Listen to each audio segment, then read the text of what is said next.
Subscribe now and press the bell icon. Never miss an update. DJ Vikas Simrahi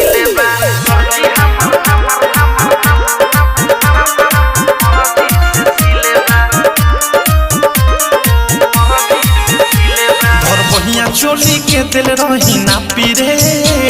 वो खता छला फोर कौन चापी रे और बढ़िया चोली के दिल रही ना पीरे वो खता छला फोर कौन चापी रे होखे नाही टाइट पहिरला पठिले बा होखे नाही टाइट पहिरला पठिले बा दर्जी हमार चोली अरे दर्जी हमार चोली अपना मर्जी से सिलेबा दर्जी हमार चोली अपना मर्जी से सिलेबा दर्जी हमार चोली अपना मर्जी से सिलेबा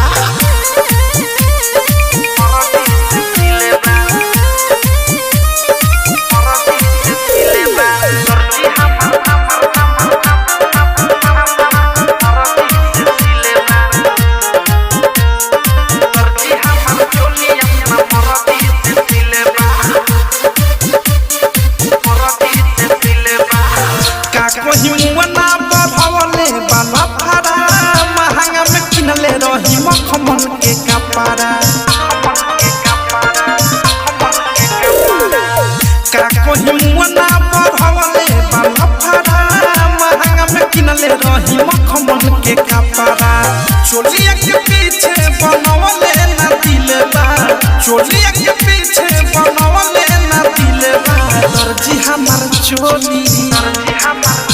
अरे दर्जी हमार चोली अपना मर्जी से सिलेबा दर्जी हमार चोली अपना मर्जी से सिलेबा दर्जी हमार चोली अपना मर्जी से सिलेबा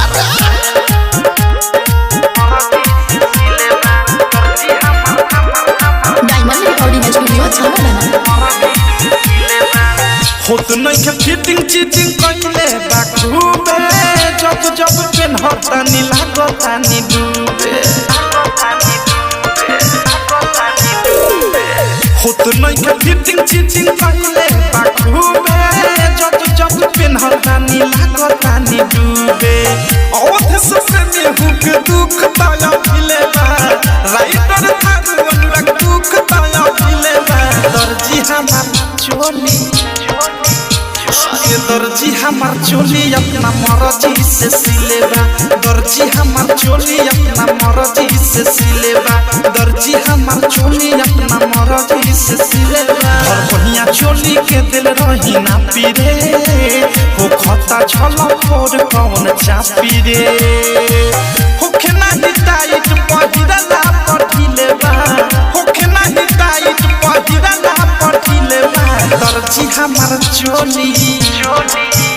अरे दर्जी हमार चोली अपना मर्जी से सिलेबा दर्जी हमार चोली अपना मर्जी से सिलेबा दर्जी हमार चोली अपना मर्जी से सिलेबा।